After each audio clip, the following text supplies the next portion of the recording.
What's up my friends, welcome back to the channel. Today we're gonna take our cocktail game to another level with edible paint and a beautiful color changing cocktail. But that's not all. We're also gonna make a tasty mole inspired syrup and we're also gonna play with mezcal, so that's gonna be a fun one. Let's go.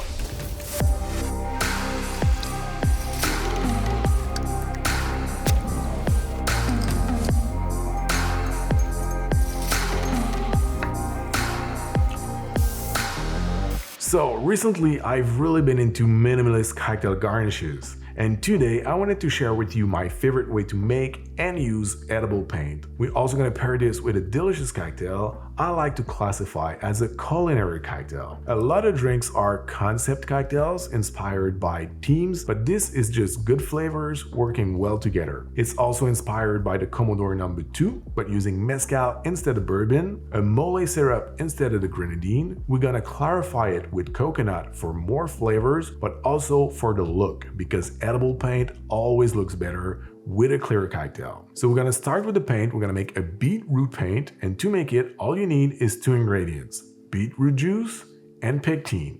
First, in a small saucepan, you're gonna bring 200 grams of beetroot juice to a light simmer. As soon as it's simmering, you can remove it from the heat, pour it carefully not to make a mess in a blender, and add your pectin. For a nice sticky paint, I usually go between 1.5 up to 2% by weight of pectin versus your juice. So here, for 200 grams of beetroot juice, I'm adding 3.5 grams of pectin. Then we're gonna blend that at high speed for a few seconds to make sure there's no lumps, and then we're simply gonna filter it through a coffee filter or several layers of cheesecloth.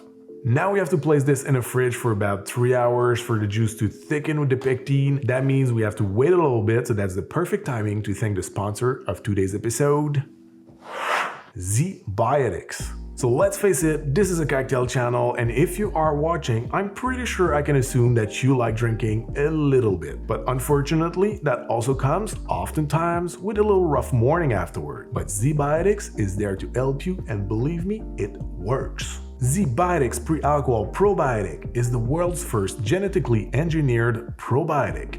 Basically, the drink that you drink before drinking. It was invented by PhD scientists to tackle rough mornings after drinking, and this is how it works. When you drink, alcohol gets converted into a toxic byproduct in your gut. It's this byproduct, not dehydration, that's to blame for your rough next day. ZBiotics produces an enzyme to break this byproduct down. It's designed to work like your liver, but in your gut, where you need it the most. And personally, I make cocktail videos for a living, and most of the time I get to drink the drinks that I make, and I also have to edit my videos the next morning. And sometimes, because of the drinking, I feel a little bit muddy. But since I started with ZBiotics, those rough mornings are gone. And if you want them to, all you have to do is to take your ZBiotics before your first drink, pace yourself, stay hydrated, have a good night of sleep, and with that, your only regret will be not to have discovered ZBiotics before. So if you want to give it a try, go to the website zbiotics.com/TOTR15 to get 15% off your first purchase using TOTR15 as a code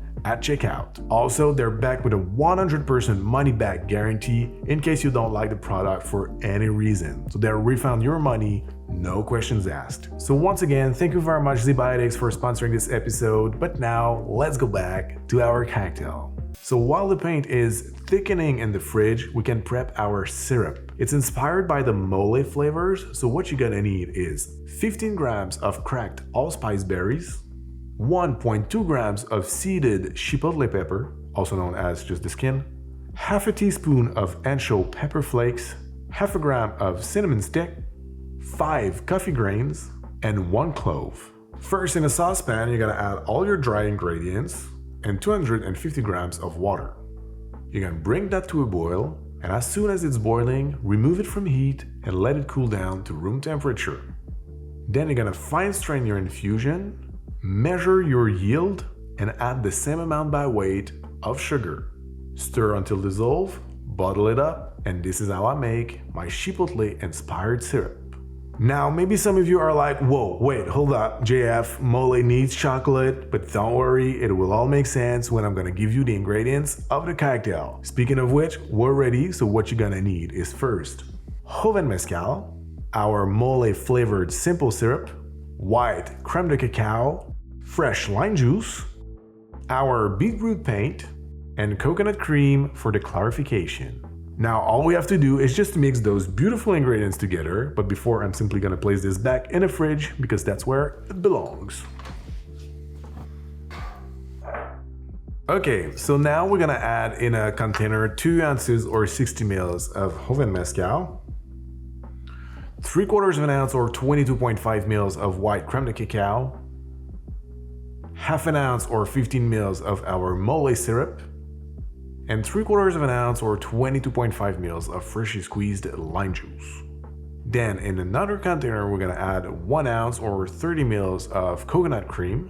And pro tip here, for a better clarification, always use the fatter coconut cream that you can find. Now we're gonna pour our cocktail over the coconut cream, give a brief stir to make sure everything is well mixed, and then we're gonna pour our mixture over a rinsed coffee filter. As I always say when I make clarified cocktails, leave that dripping for about 1 minute. That's gonna leave some time for the curds to settle at the bottom of the filter, which is what makes the clarification. And then after a minute, you take your cloudy liquid and re-pour it over the unfiltered mixture, and then it's a game of time. You simply let it go until it's completely filtered. So we are about 3 hours later now. This is completely filtered. It took about 1 hour. The paint's been in the fridge for 3, so we're ready for the final steps. But before, let's talk about the paint, how I like to use it to stay away of what I don't like about it.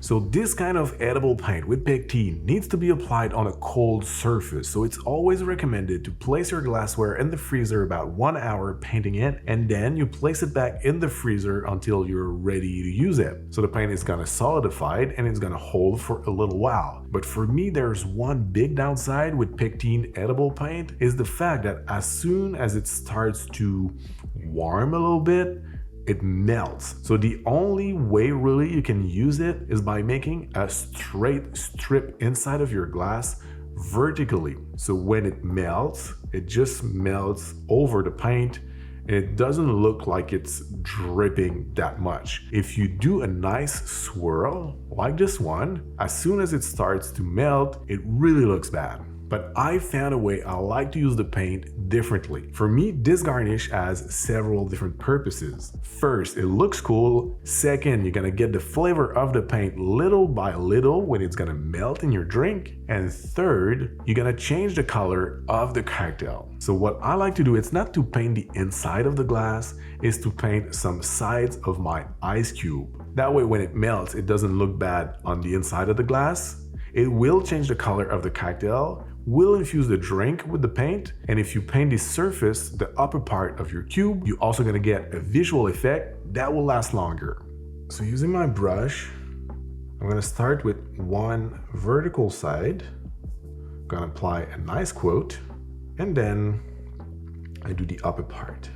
Obviously, you can do all sides if you want, but that's just the style I want to go for today. Also, you can prep that a long time beforehand. All you have to do is to place it back in the freezer and take it only when you're ready to use it. So I'm going to place it back in the freezer. Now I'm just going to fill my mixing glass with ice and stir it for about 60 revolutions. Now I'm simply going to carefully place my ice cube in a ice glass and strain the cocktail in the glass, making sure not to pour over the cube because I want the upper part of the paint to remain intact for the longest as possible. And there you have it, my friends, the beetroot mole clarified milk punch. Cheers.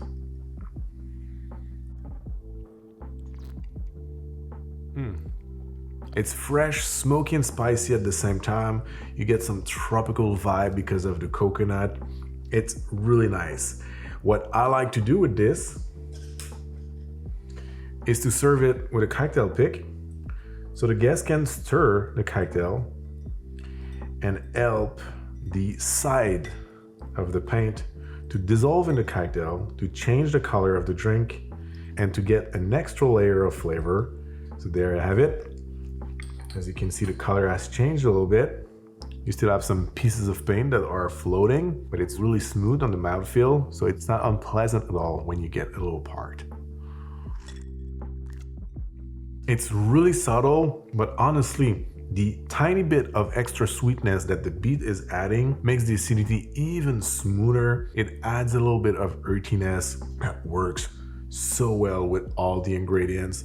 Honestly, I love this cocktail. You can also have fun and play with this technique with many different ingredients. What I like to do is just to keep in mind to use an ingredient that is both flavorful and colorful. So that way you're gonna have both the wow factor in terms of the visual effect and also something that's really cool because it's gonna change the cocktail when it's gonna dilute in the drink. For example, the pandan extract is a great example. It's gonna give a vibrant green color to your paint and it's extremely tasty, so you don't need a lot in your drink to change the flavor spectrum. So that's another great example. So my friends, this is it for me today. Thank you very much for watching. I hope you enjoyed this video. Don't forget to subscribe to the channel if you're not already, to turn that bell if you want to make sure not to miss the next one. Until then, thank you very much again. Have a great day and see you very soon. Cheers to the edible paint. I love it. Oh yeah, and before I go, you can totally do this cocktail with dark creme de cacao if you don't have the clear one. You're simply gonna have a cocktail with a little more color, but that's not a big deal. The flavor is gonna be still really good, and that's how it looks with the dark creme de cacao.